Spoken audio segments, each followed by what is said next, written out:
오늘 예배 주신 하나님 말씀은 요한복음 16장 1절입니다. 요한복음 16장 1절로 4절 봉독합니다. 내가 이것을 너희에게 이루면 너희로 실족하지 않게 하려 함이니 사람들이 너희를 줄교할 뿐 아니라 때가 이르면 물은 너희를 죽이는 자가 생각하기를 이것이 하나님을 섬기는 일이라 하리라. 그들이 이런 일을 할 것은 아버지와 나를 알지 못함이라. 오직 너에게 이 말을 한 것은 너희로 그때를 당하면 내가 너에게 말한 이것을 기억나게 하려 함이요. 처음부터 이 말을 하지 않은 것은 내가 너희와 함께 있었습니다. 아멘. 기도합니다.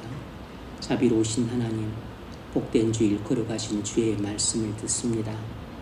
말씀을 믿음으로 받는 자들마다 생명수를 마시게 하옵소서. 예수님의 이름으로 기도하옵나이다. 아멘. 요한복음 14, 15, 16장은 다락방 강화입니다. 예수님이 제자들에게 하신 마지막 설교라고 할 수 있죠. 14장이 위로의 어조라면 15장은 교훈의 어조입니다. 반면에 16장은 예언의 어조라고 말할 수 있습니다. 이 16장은 예수님이 제자들에게 앞으로 일어날 일에 대해서 주로 예언하고 계십니다. 오늘 본문은 앞에서 말한 세상이 장차 제자들을 핍박할 것에 대한 이야기를 계속 진행하고 있습니다. 예수님은 세상이 너희를 핍박할 뿐만 아니라 죽일 것이다. 이런 심각한 예언을 말씀하세요. 그러면서 내가 너희들에게 이 이야기를 하는 것은 너희로 실족하지 않도록 하기 위해서다 라고 말씀하십니다. 이러한 사실을 통해서 우리는 오늘 본문에서 뭘 발견할 수 있는가? 오늘 본문 전체를 관통하는 교리는 이것입니다. 그리스도인은 세상의 핍박에 대한 진리를 믿어야 실족하지 않는다는 것입니다. 그리스도인은 세상의 핍박에 대한 진리를 믿어야 실족하지 않습니다.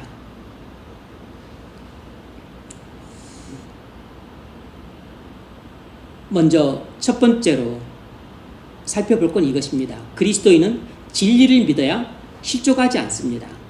오늘 본문 1절 내가 이것을 너희에게 이루면 너희로 실족하지 않게 하려 함이니 예수님이 제자들에게 앞으로 세상의 핍박을 받게 될 것이라고 말씀을 미리 하신 이유가 무엇이겠습니까? 그것은 제자들이 세상의 핍박을 장차 받을 때 실족하지 않도록 하기 위해서였습니다. 왜냐하면 미리 경고를 받고 그 경고를 믿는다면 앞으로 닥칠 일을 대비할 수 있기 때문입니다. 여러분, 우리가 앞으로 우리에게 일어날 일들에 대한 진리를 믿어야 되는 이유가 무엇입니까? 그건 우리가 그런 진리들을 믿고 있어야 그 일들이 실제로 일어났을 때 실족하지 않을 수 있기 때문입니다. 우리가 미리 그런 진리들을 믿고 있다고 해서 완벽히 대처한다는 보장은 없지만 최소한 불신에 빠져서 실족하는 일만큼은 미연에 방지할 수 있습니다. 만일 예수님이 이 말씀을 제자들에게 미리 말씀하지 않았더라면 제자들은 훗날 세상의 핍박을 받았을 때 실족했을 것입니다. 그들은 심한 핍박을 받으면서 예수님이 정말 하나님의 아들 그리스도가 맞나? 하고 의심에 빠졌을 것이에요. 아니, 예수님을 믿으면 하나님 나라가 임했을 때 우리가 한 자리 차지한 줄 알았는데 핍박이 웬 말인가? 뭐가 잘못된 것 아닌가? 하면서 예수님을 불신하고 그리고 교회를 떠나고 세상으로 돌아가 버렸을 것입니다. 이런 불상사를 미연에 방지하기 위해 예수님은 제자들에게 미리 이 진리를 말씀하셨던 것입니다. 그렇습니다. 주님의 말씀은 우리 그리스도인들에게 등불이 되어주기 때문에 우리가 신앙생활을 할 때 실족하지 않게 해줍니다. 시편 119편 105절 말씀, 주의 말씀은 내 발의 등이요 내 길의 빛이니이다 라고 했습니다. 주의 말씀은 내 발의 등이요 내 길의 빛이니이다.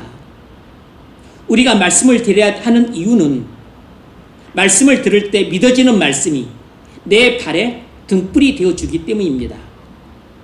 그래서 우리가 말씀을 듣고 믿게 되면 그 말씀을 믿음으로 말미암아 내가 그 말씀과 관련된 일이 발생했었을 때 실족하지 않을 수 있는 것입니다. 우리가 말씀을 묵상하게 된 이유가 무엇이겠습니까? 말씀 묵상을 통해 깨달은 진리가 내 걸어가는 길에 빛이 되어주기 때문에 내가 실족하지 않을 수 있는 것입니다. 그러면 우리가 그 진리와 관련된 일들이 발생했을 때 그 진리가 내 발에 등불이 되어주기 때문에 우리는 실족하지 않고 믿음의 길을 계속해서 걸어갈 수 있습니다. 여러분, 근본적으로 세상은 그리스도인을 미워해서 핍박합니다. 이것이 성경의 진리예요. 우리가 이런 진리를 믿고 있어야 세상의 핍박을 받을 때 의심에 사로잡혀서 흔들리지 않고 절망에 빠져서 자포자기하지 않을 수 있습니다. 그러면 우리가 진리만 알고 있으면 실족하지 않습니까? 그렇지는 않습니다. 예수님은 베드로에게 3번 부인할 것을 미리 말씀하시고 시험에 들지 않도록 깨어있어 기도하라고 경고했지만 끝내 베드로는 예수님의 이 경고를 듣고서도 3번이나 부인했습니다. 왜 그랬습니까? 그건 베드로가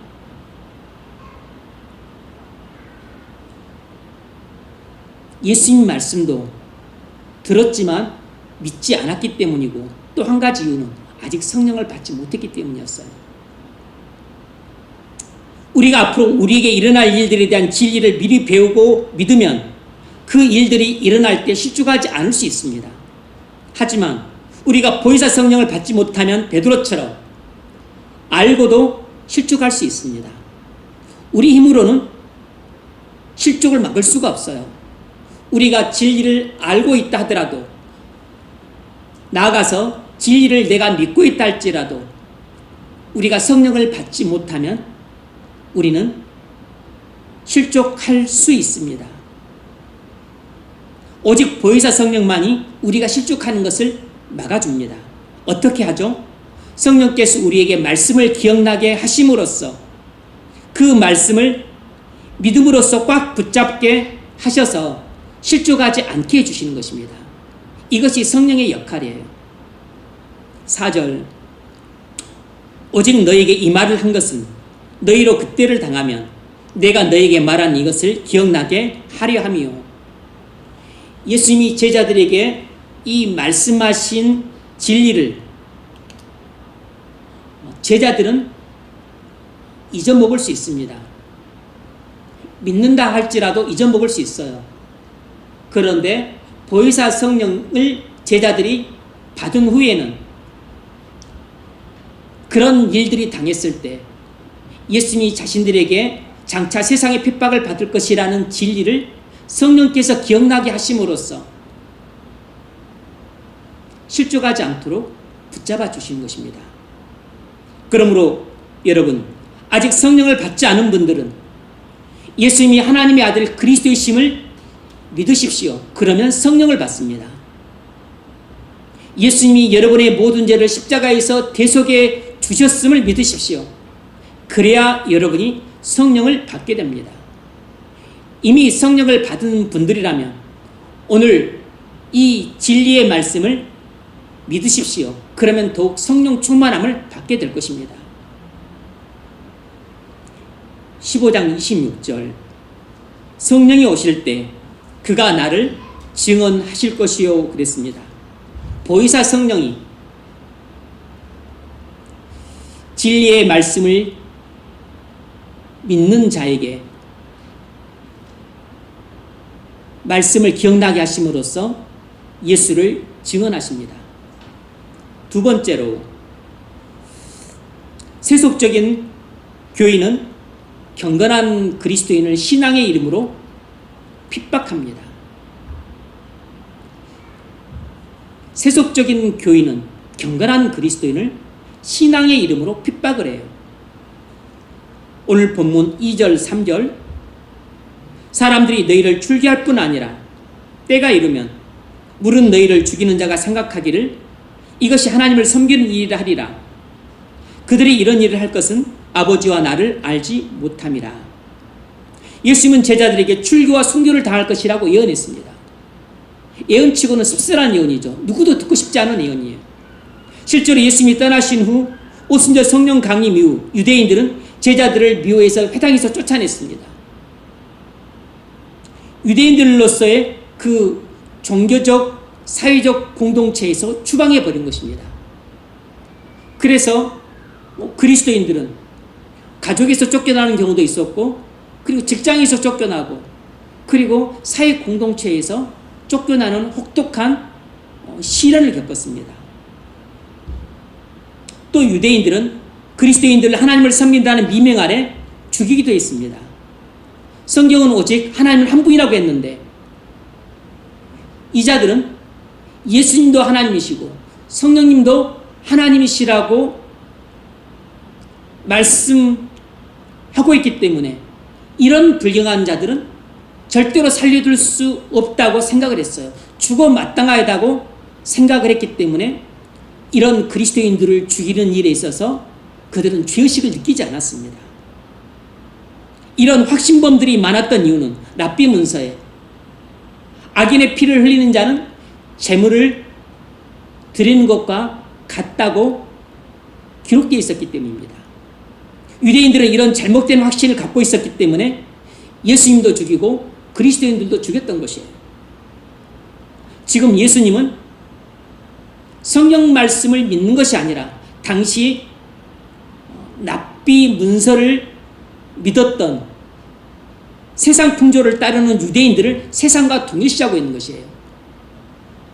오늘날도 마찬가지입니다. 오늘날 세상 풍조를 따르는 교인들은 교회를 다닐지라도 세상에 속한 사람들입니다. 이런 세속적인 교인들이 경건한 그리스도인들을 핍박합니다.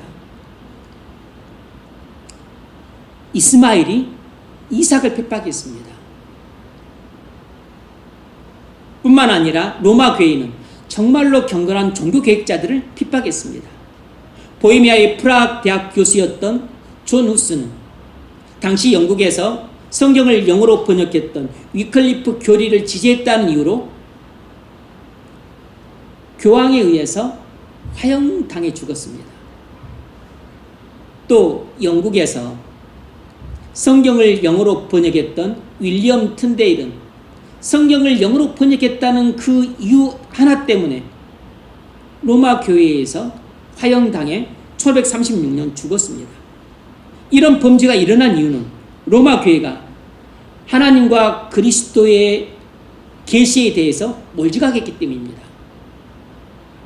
3절, 그들이 이런 일을 할 것은 아버지와 나를 알지 못함이라.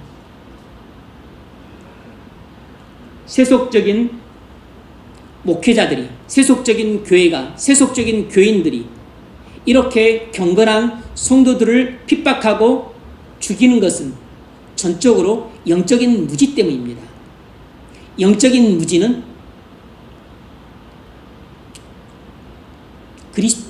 교인들에게 하나님을 섬긴다는 잘못된 확신 가운데 무서운 범죄를 저지르게 만듭니다. 여러분, 주변의 세상의 풍조를 따르는 교인들이 경건하게 살려는 여러분의 신앙을 반대하고 싫어할 것입니다. 특히 결혼 문제에 있어서 그래요. 여러분 부모님이 시킨 대로 하지 않는 것에 대해서 아마 여러분 부모님이나 친척들이나 주변 사람들이 싫어하고 화를 낼 것입니다. 여러분 신앙관과 배우자관과 결혼관에 대해서 반대할 것이에요. 세상이 풍조를 따르는 교인들은 가치관이 영적인 것과 육적인 것이 혼재되어 있습니다. 그래서 인생의 향방을 가름할 인생의 중요한 문제에 대해서는 세상적인 가치 판단 기준을 대부분 따라요. 그런 까닭에 세상의 풍조를 따르는 교인들이 생각하는 믿음은 단지 교회만 다니면 되는 정도의 믿음입니다. 이런 세속적인 교인들은 사실 믿음보다는 그 배우자가 될 사람의 직장이나 돈을 더 중시하고 학벌이나 용모를 더 우선시하고 그리고 가문이나 성품을 더 높이 평가합니다. 그런 세상적인 풍조가 인생관, 세계관, 결혼관, 배우자관 등에 다 나타납니다. 여러분 가까이에 있는 세상의 풍조를 따르는 사람들은 자기 생각과 견해를 따르지 않고 반대할 때 틀림없이 여러분에게 언성을 높이고 여러분의 신앙과 현재 상태를 공격할 것입니다. 왜 그럴까요? 그건 자기들의 생각이 하나님을 잘 섬기시는 것이라는 잘못된 확신 때문입니다. 또는 자식을 사랑하는 부모가 자기 생각이 신앙적이라고 여기지 않을지라도 자기 생각이 가장 현실적이라고 믿기 때문입니다. 내가 세상을 60년, 70년 살아봤는데 살아보니까 세상에서 이런 것들이 제일 중요하더라. 자신의 경험에서 나온 그 믿음이 성경이 말하는 믿음을 압도하는 것입니다. 성경 말씀이 말하는 성경 말씀을 믿기보다는 자신이 60년, 70년, 80년 살아오면서 경험했던 것을 훨씬 더 믿는 경향이 있어요. 이건 교회 밖에 불신자들 뿐만 아니라 교회 안에 있는 사람들도 많이 그렇습니다. 바로 성경 말씀을 믿기보다는 자신의 오랜 삶을 통한 경험을 더 믿는 사람들, 바로 이들이 랍비 문서를 믿고 따랐던 유대인들과 같이 바로 세속적인 교인들인 것입니다. 이쪽이든 저쪽이든 하나님 말씀을 불신하는 확신범들이에요. 돈 문제 있어도 그렇습니다. 여러분이 헌금하는 것에 대해서도 싫어하고 반대할 것이에요. 여러분의 청지기 의식에 대해서도 딴죽을 걸고 화를 내고 언성을 높일지도 모릅니다. 교회 문제에 있어서도 아마 그럴 겁니다. 작은 교회 다니는 거 못마땅하게 여기실 것이에요. 크고 안정된 교회를 다니는 것을 좋게 여길 것입니다. 오늘날 세상 풍조를 따르는 교인들이 여러분을 이런 식으로 대한다면 이런 것이 일종의 세상의 핍박이라 할 수 있습니다. 사실상 오늘날엔 우리가 신앙생활을 한다는 이유 때문에 세상으로부터 직접적이고 엄청나고 혹독한 그런 핍박을 받는 경우는 우리나라 같은 경우는 거의 없어요. 혹 무슨 회교권 나라라든지 그런 나라라면 모를까. 그러나 오늘날 이루어지는 세상의 핍박은 우회적으로 이루어지지만 훨씬 더 교활하고 그리고 훨씬 더 광범위한 것입니다. 세속적 교인은 경건한 그리스도인을 신앙의 이름으로 핍박합니다. 왜죠? 하나님을 잘 모르기 때문이고 예수님을 잘 모르기 때문이에요. 그들이 이런 일을 할 것은 아버지와 나를 알지 못함이라. 조용히 말씀 듣고 조용히 기도하는 것이 경건한 신앙이요, 그리고 전통적인 신앙이라고 여기는 나이 드신 장로님들이 있습니다. 이런 분들은 아주 뜨겁게 통성으로 기도하고 천장이 떠나가도록 열정적으로 두 손 들고 방언으로 기도하는 것을 광신적이라고 여기며 용납을 못합니다. 때로는 이런 것을 악령의 역사라고 매도하면서 그런 사람들을 교회에서 내쫓기도 했었어요. 이런 분들은 조용히 기도하는 것이 신앙생활을 잘하는 것이라는 잘못된 믿음을 갖고 있기 때문에 발생한 일들입니다. 바울도 회심하기 전에는 경건한 그리스도인들을 무지막지하게 핍박했습니다. 왜냐하면 그리스도인을 핍박하는 것이 하나님의 영광을 위하는 길이라고 굳게 확신했기 때문입니다. 그래서 스데반 집사를 죽일 때 앞장을 섰고 그리스도인들을 체포하기 위해 저 시리아 다메섹까지 올라가는 열심을 보였습니다.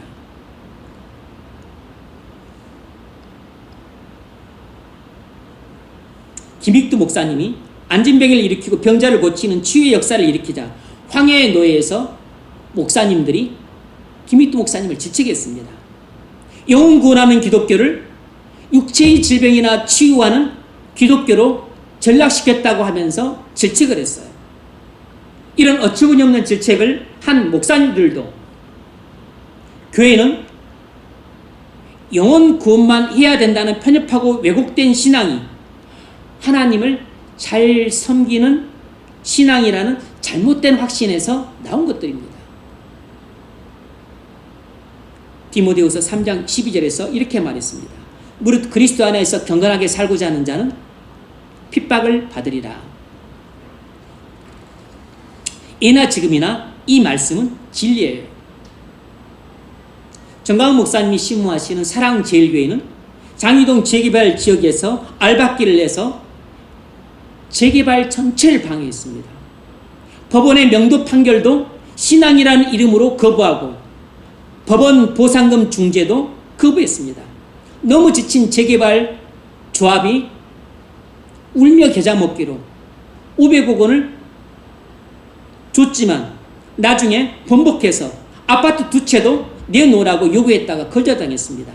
조합이 하도 화가 나니까 500억 지급계약도 취소하고 100억대 손해배상 소송을 걸었습니다. 온 세상 사람들이 다 사랑제일교회를 쌍욕을 하고 미워합니다. 조합이 100억대 소송에서 반드시 이겨서 그 교회를 혼내줘야 된다고 응원을 하고 있어요. 이런 일은 교회가 세상의 핍박을 받는 것이 아닙니다. 교회가 윤리적으로 세상보다 더 악랄한 짓을 해서 온 세상으로부터 지탄을 받고 그리고 교회로부터도 욕을 먹고 있는 것이에요. 이것은 교회가 신앙의 이름으로 세상을 사기치고 위협한 것이에요. 2020년경 아나무인하기 짝이 없는 한 구구적인 성향을 가진 전도사가 전도사예요. 손봉호 장로님과 홍정길 목사님과 김동호 목사님을 좌파 목사라고 낙인을 찍어버렸습니다. 어떻게 이렇게 어처구니없는 짓을 하는지 모르겠어요. 그리고서 비난하고 공격을 했습니다. 적잖은 또 교회를 다니는 사람들이 이 극우주의자 전도사 견해를 적극 지지하고 동조를 했어요. 어처구니가 없었습니다.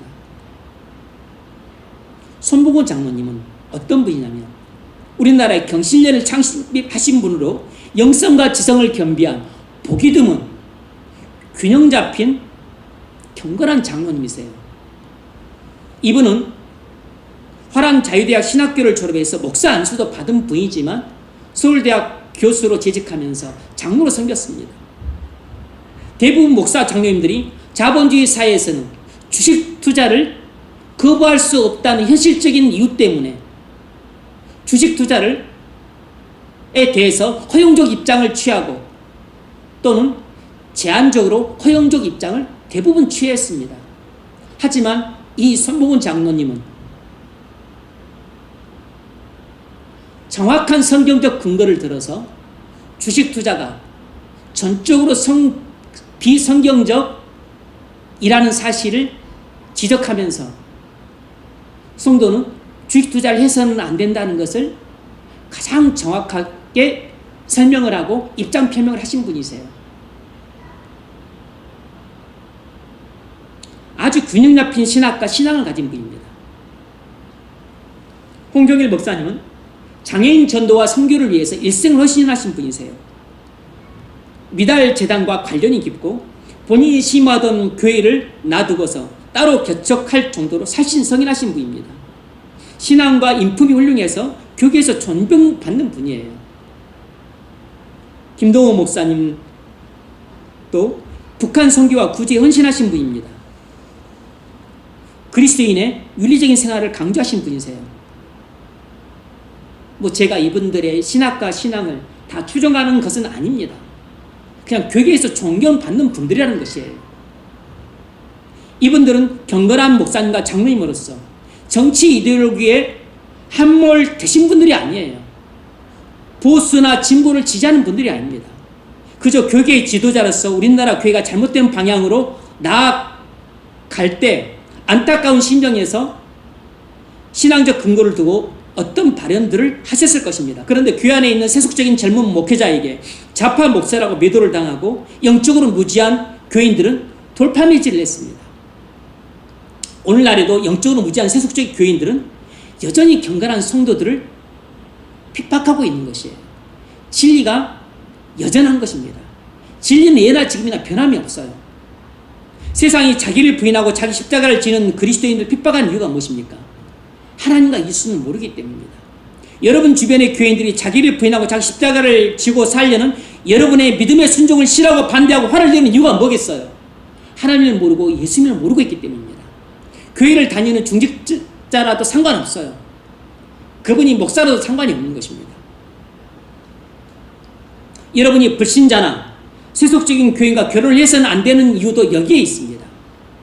주님을 믿지 않는 불신자들은 여러분을 핍박할 수밖에 없어요. 그래서 여러분이 주님을 믿지 않는 불신자로 결혼하게 되면 여러분들은 마음 편할 날이 없습니다. 그게 남자가 됐든 여자가 됐든 다 핍박을 받는 것입니다. 여러분은 예수님의 통치를 받는 하나님 나라 백성이요, 배우자는 사단의 통치를 받는 세상 나라 백성입니다. 서로 본성적으로 맞지 않기 때문에 싸울 수밖에 없어요. 살면 살수록 언성이 높아지고 혈압이 높아집니다. 여러분이 교회 가는 것도 싫어하고 집에서 성경 읽고 기도하는 것도 꼴보기 싫어합니다. 성경 찢어버리고 그럴 시간 있으면 돈이나 벌려고 욕하고 때리기까지 해요. 헌금하지 못하도록 경제권까지 뺏어버립니다. 서로 좋아해서 결혼했다지만 부부가 아니라 원수가 됩니다. 왜 이런 일이 발생하죠? 그건 불신 배우자가 여러분을 싫어해서 그런 게 아니에요. 하나님과 예수님을 모르기 때문에 발생하는 일입니다. 불신 배우자는 영적으로 무지하기 때문에 자기가 하는 일이 악한 일인 줄을 전혀 모르고 그것이 인생을 잘 사는 길이라 본인이 그렇게 굳게 믿고 있는 것이고 이렇게 하는 것이 가정을 행복하게 만드는 길이라고 본인이 굳게 믿고 있기 때문이에요. 확신범인 겁니다. 확신범. 여러분이 세속적 교인과 결혼했다면 그 세속적 교인인 배우자는 여러분의 신앙적 견해들을 반대하고 싫어할 것입니다. 여러분이 중요한 문제를 놓고 의견을 제시하면 난색을 표할 것이에요. 여러분과 세속적 배우자와는 신앙관이 다릅니다. 그래서 인생의 많은 문제들에 대해 생각이 달라요. 그 이유는 세속적인 교인은 하나님과 예수님의 가르침을 잘 모르기 때문입니다. 궁극적으로는 주 예수 그리스도를 진짜로 믿지 않고 있기 때문이에요. 세속적 교인은 자기를 부인하고 자기 십자가를 지는 제자들을 버리고 세상의 풍조를 따라 넓은 길을 걷는 것을 좋아합니다. 물론 그 넓은 길은 많은 교인들이 걷는 길이지만 멸망의 길이에요. 배우자를 잘못 만나면 여러분은 믿음도 잃고 여러분 배우자의 손을 잡고 함께 멸망의 길을 웃으면서 걷게 되는 것입니다. 로마 교회에 요즘 한창 뜨는 유명한 신부님이 계십니다. 행복론을 강연을 하세요. 이 신부님이 아주 또 말씀을 재미지게 잘하십니다. 이 신부님이 말씀하시는 행복은 완전히 세상이 말하는 행복과 똑같습니다. 나이 드신 분들이 어떻게 노후를 보내야 행복한 노년을 보낼 수 있는가, 이런 주제로 많이 말씀을 하시는데, 지금까지 자식을 키우느라 뼈 빠지게 고생하며 전부 자식들을 위해 돈 쓰고 시간을 썼다. 그런데 자식들이 알아주냐? 알아주지 않는다. 그러면 부모들이 자식들이 알아주지도 않고 효도도 잘 하지도 않으니까 서운해한다. 그러면 자식들도 안 좋아하고 여러분은 속상하다. 그러니까 앞으로는 본인을 위해 시간을 쓰고 돈을 써라. 10자식보다 한 배우자가 더 낫다. 효도하는 자식 10명보다 악처가 한 명이 훨씬 더 낫다. 그러니까 앞으로는 자식들에게 잘하려고 하지 말고 배우자에게 잘해라. 자식들에게 재산 물려주지 마라. 그동안 자식들을 위해 사느라고 먹고 싶은 거 못 먹고 입고 싶은 거 못 입고 살았으니까 이제부터라도 먹고 싶은 거 먹고 입고 싶은 거 먹고 놀러 가고 싶은 곳 놀러 가라. 그치? 이제는 인생을 즐기며 살아라. 자식들 사업한다고 돈 빌려주려고 하면 절대 그렇게 하지 마라. 그렇게 즐겁게 살아야 건강하고 행복하고, 부모가 건강하고 행복해야 자식들도 좋아한다. 이렇게 강의를 하면 성당 안에 가득한 로마 교회 여자 신도들이 자지러지게 웃고 즐거워하면서 듣습니다. 박장대소하면서 환한 낯으로 들어요. 신앙적인 내용은 거의 없습니다. 신앙적인 내용을 말씀하시더라도 진짜 성경에 있는 내용이 아니에요. 단테의 신곡 같은 것을 인용을 하면서 거의 진리처럼 그걸 받아들입니다. 세상 사람들도 신부님의 행복론 강의에 박수를 치고 적극 동의하고 열렬하게 환영을 해요. 많은 세상 사람들이 이 말씀이 현실적으로 너무 공감이 되기 때문에 존경한다고 말하고 무척 좋아합니다. 여러분, 신부님이라 할지라도 세상의 풍조를 따라 넓은 문으로 들어가고 넓은 길을 걸으라고 말하니까 세속적인 교인들과 그리고 세상 사람들이 한 명도 반대를 안 하고 다 좋아합니다. 싫어하지 않아요. 아주 즐거워하고 기뻐하고 존경하고 사랑한다고 말을 해요. 세상의 가르침을 전하니까 세상의 핍박을 받을 이유가 전혀 없죠. 교회 안팎에 있는 세상 사람들이 다 좋아하고 동의하고 환영을 합니다. 신부님 사랑해요. 신부님 존경해요. 왜 이런 일이 일어나죠? 신부님도 그리고 그 강의를 듣는 사람들도 하나님을 모르고 예수님을 모르기 때문입니다. 세상은 자기에게 속한 사람을 사랑하는 법이에요. 요한복음 15장 19절 예수님이 이렇게 말씀하셨습니다. 너희가 세상에 속하였으면 세상이 자기의 것을 사랑할 것이나, 다시 말하면 너희가 세상의 풍조를 따르는 사람이라면 세상 사람들이 너희를 사랑할 것이다. 너희는 세상에 속한 자가 아니요 도리어 내가 너희를 세상에서 택하였기 때문에 세상이 너희를 미워하느니라. 무슨 말이냐면 너희는 세상의 풍조를 거부하고 철저하게 자기를 부인하고 자기 십자가를 지는 제자들을 따라 살아가는 경건한 그리스도인이기 때문에 세상이 너희를 미워하고 핍박할 것이다. 이 말이에요. 세속적인 교인들은 세속적인 가르침과 세상의 풍조를 좋아합니다. 하지만 예수님이 말씀하신 진리는 싫어해요. 부담스러워합니다. 그래서 경건한 그리스도인과 경건한 삶을 싫어하고 반대하고 그리고 등을 돌리는 것입니다. 여러분은 어떻습니까? 여러분 주변에 있는 세상 사람들이 여러분을 환영하고 또 여러분의 견해에 대해서 적극적으로 동조하고 지지합니까?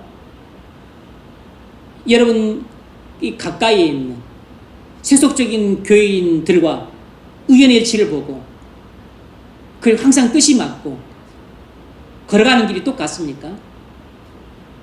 그렇다면 여러분은 세상 사람인 겁니다. 세상 사람이나 세속적인 교인들은 경건한 사람이 걷는 그 좁은 문과 좁은 길을 싫어합니다. 반대해요. 그리고 화를 냅니다. 하지만 좁은 문으로 들어가고 좁은 길을 걸으셔야 돼요. 이것이 경건한 그리스도인이 사는 경건한 삶인 겁니다. 세 번째로, 그리스도인은 세상의 핍박을 받을 때 이 진리를 기억함으로 실족하지 않습니다.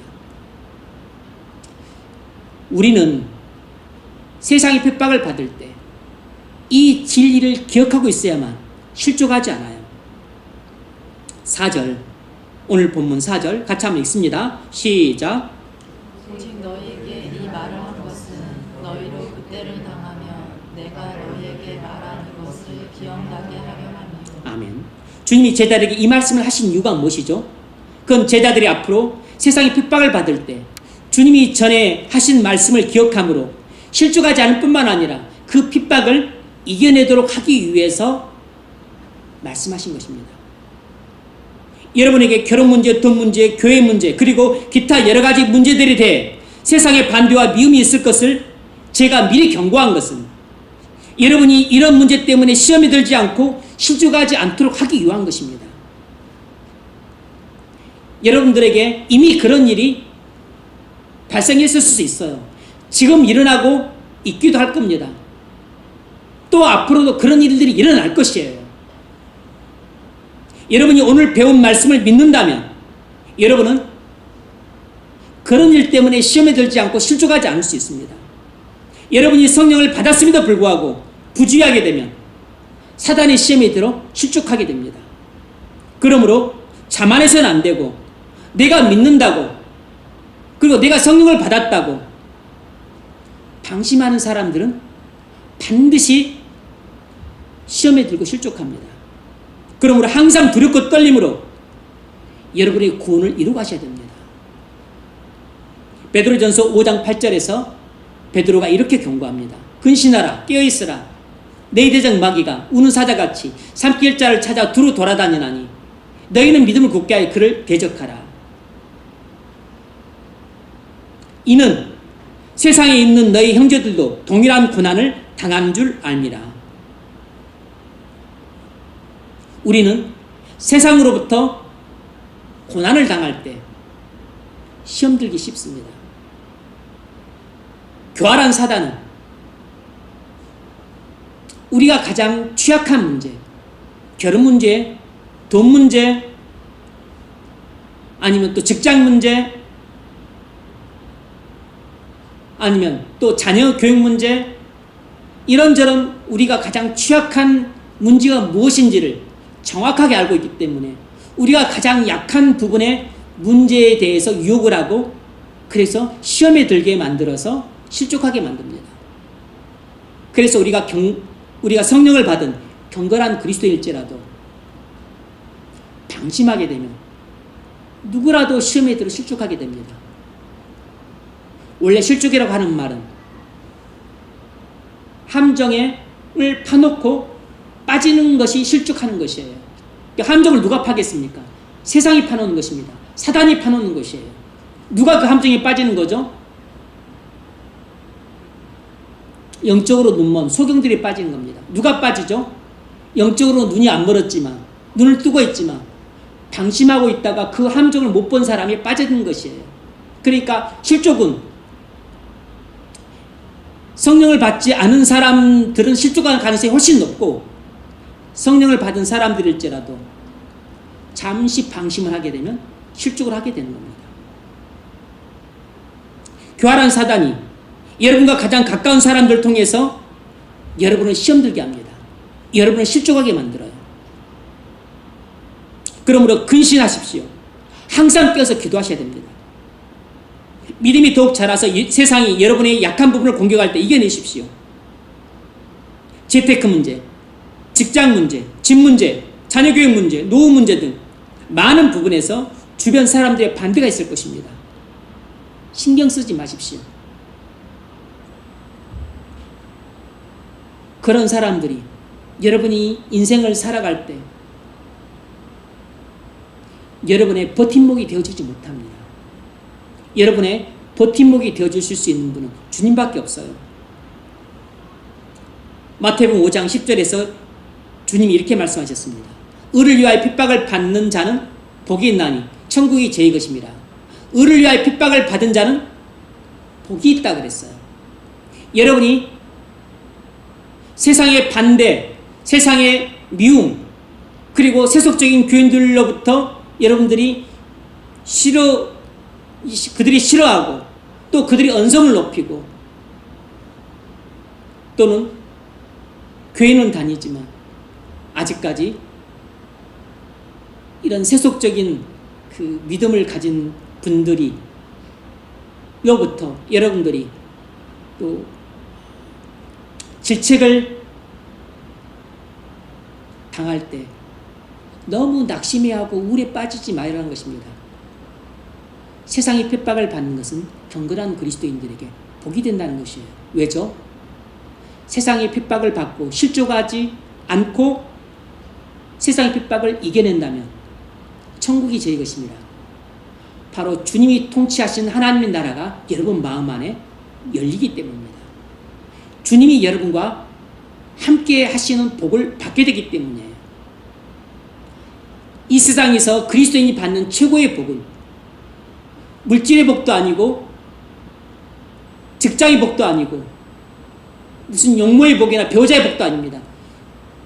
믿는 그리스도인이 받는 최고의 복은 바로 주님이 함께 하시는 복입니다. 주님의 임재의 복이에요. 천국이 저희 것입니다. 교회와 세상의 싸움은 이미 승패가 결정났습니다. 홍해에서 주님이 지휘하는 교회가 사단이 지휘하는 세상을 정복했습니다. 홍해 사건은 장차 하나님 나라가 세상 나라를 정복한다는 진리를 그림으로 보여주는 모형이에요. 그 모형이 원형으로 나타난 사건이 바로 십자가에서 예수님이 사단의 머리를 깨뜨린 사건입니다. 십자가 사건은 교회가 세상을 이긴 사건이에요. 그래서 주님이 이렇게 말씀하셨습니다. 요한복음 16장 33절. 이것을 너에게 이루는 것은 너희로 내 안에서 평안을 누리게 하려 함이라. 세상에서 너희가 환난을 당하나 담대하라. 내가 세상을 이겨노라. 주님이 말씀하시죠. 세상에서 너희가 환난을 당하지만 놀라지 말고 담대하라는 것입니다. 내가 세상을 이겼기 때문에. 주님 다시 오실 때 교회가 세상을 완전히 이기게 될 것입니다. 홍해 사건의 모형은 이미 십자가에서 성취되었지만 주님 재림하실 때 완전히 성취될 것입니다. 그러므로 우리는 주님 안에 있기 때문에 세상의 반대와 싫음과 분노를 이겨낼 수 있습니다. 주님이 이기셨기 때문에 주님 안에 있는 나도 세상의 반대와 싫음과 그리고 분노를 이길 수 있어요. 말씀을 맺겠습니다. 여러분, 그리스도인은 세상의 핍박을 받는다는 진리를 믿어야 실족하지 않습니다. 우리는 성경에 기록된 진리를 믿어야만 실족하지 않습니다. 그리고 세상의 여러 가지 그 시험과 실족들을 이겨낼 수 있어요. 세상은 본질적으로 그리스도인을 미워하고 우리가 걷는 길을 반대합니다. 우리는 이 진리를 믿어야 됩니다. 그리고 성령을 받아야 돼요. 그래야 세상이 우리를 반대하고 싫어하고 화를 낼지라도 실족하지 않고 이겨낼 수 있습니다. 의를 위하여 핍박을 받을 때 실족하지 말고 이겨내십시오. 그러면 하나님 나라가 임하는 복이 있을 것입니다. 여러분 주변에 세속적인 교인들이나 세상 사람들이 여러분의 생각이나 견해를 무시하고 반대하고 그렇게 하지 말라고 윽박지르고 언성을 높일 때 속상해하고 낙심하지 마세요. 그것들을 여러분들이 실족하지 않고 그리고 잘 이겨낸다면 여러분 마음에 천국이 임할 것입니다. 주님이 통치하시는 하나님 나라 확장될 것이에요. 하나님이 여러분과 함께 하신 임재의 복을 누리게 될 것입니다. 그건 세상이 알지도 못하는 복이고 세상 사람들이 결코 얻을 수 없는 최고의 복이에요. 그리스도를 믿는 그리스도인만이 받을 수 있는 하늘과 땅을 통틀어서 최고의 복은 주님이 나와 함께 하시는 복입니다. 바로 하나님 나라가 내 안에 임하는 복이에요. 의를 위하여 핍박을 받은 자는 복이 있나니 천국이 저희 것입니다. 이 복이 여러분의 있기를 주의 이름으로 축원합니다.